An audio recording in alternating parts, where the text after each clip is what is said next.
नमस्कार। मैं हूं सच्चिदानंद वशिष्ठ। सज्जनों, सितंबर का महीना मकर राशि वालों के लिए कैसा जाने वाला है, ये जानकारी हम देने का प्रयास करते हैं।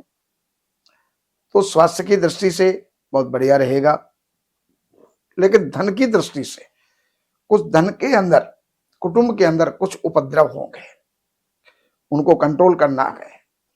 झगड़े, फसाद, विवाद आदि कुछ ना कुछ हो सकते हैं, उनको कंट्रोल करना है। बाकी अगर कहीं पर विजय की बात है तो विजय आपको प्राप्त होगी, अच्छे मित्रों की प्राप्ति होगी। अगर हम बात करते हैं प्रॉपर्टी, वाहन आदि की, तो उसके ऊपर किसी भी पापी ग्रह की दृष्टि नहीं है। इसलिए अगर आप कोई भी प्रॉपर्टी का देन लेन आप कर रहे हैं तो आपको किसी प्रकार की कोई परेशानी आने वाली नहीं है। अगर हम बात करते हैं पढ़ाई के संबंधी, तो पढ़ाई आपकी सुचारू रूप से चलेगी और विद्यार्जन भी आपका होगा।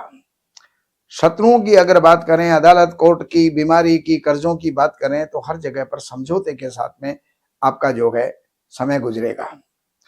अगर हम बात करें आपके दाम्पत्य जीवन की, तो सुंदर होगी, सुखद होगी।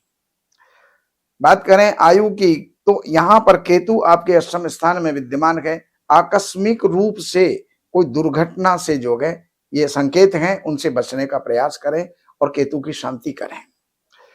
भाग्य आपका ठीक होगा, साथ देगा। कर्म आपका ठीक होगा, साथ देगा। व्यापार आपका अच्छा चलेगा, नौकरी आपकी अच्छी चलेगी। आय के स्रोत आपके बनेंगे और खर्चे जो हैं, जो भी कुछ होंगे, वो आपके जो उचित खर्चे हैं, जैसे कोई शादी का खर्चा है, कोई विवाह का खर्चा है, कोई मकान प्रॉपर्टी का खर्चा है, इस प्रकार के खर्चे हो सकते हैं। तो वो जो है वृद्धि के कारक होते हैं। तो ये जानकारी मैंने आपको दी। अब मैं आपको दैनिक राशिफल देने का प्रयास कर रहा हूं। तो 1 सितंबर ये लाभ के क्षेत्र में अतुल लाभ देने वाली है, लेकिन 2-3 तारीख आपको ध्यान रखना होगा। किसी भी प्रकार का इन्वेस्टमेंट ना करें, अन्यथा नुकसान हो सकता है।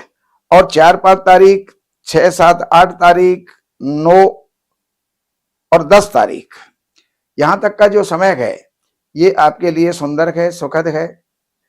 अवसर आपको प्राप्त हुआ है। जो भी रुके हुए कार्य हैं इसके अंदर आप पूर्ण कर लेंगे और करने का प्रयास आपको करना चाहिए। घर के अंदर अच्छा माहौल रहेगा, हंसी खुशी का माहौल रहेगा, धन के आगमन रहेंगे, मित्रों और भाइयों से जो है अच्छा सहयोग आपको प्राप्त होगा।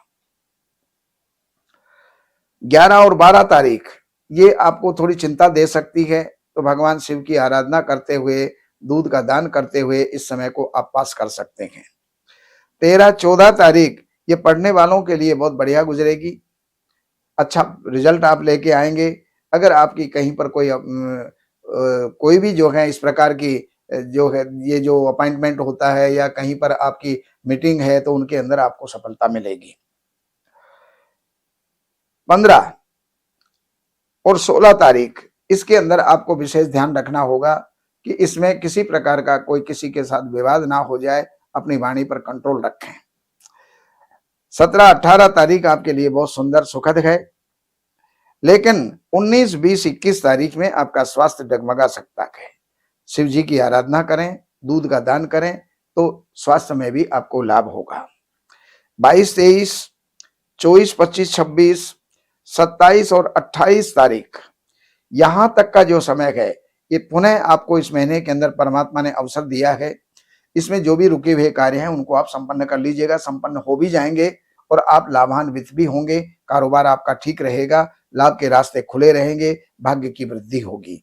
और 29, 30, 31 तारीख में किसी प्रकार का कोई इन्वेस्टमेंट ना करें, अन्यथा नुकसान हो सकता है, धोखा हो सकता है, दगा हो सकता है। तो ये जानकारी मैंने आपको दी। अब अगर आपके पास जन्म की डिटेल है, तारीख, महीना, सन, समय, जन्म स्थान, तो आप इन नंबरों पर संपर्क करके कार्यालय से अपॉइंटमेंट लेकर के कार्यालय की सेवाएं अर्पण करके जो भी आप जानना चाहते हैं वो जान करके लाभ उठाइएगा।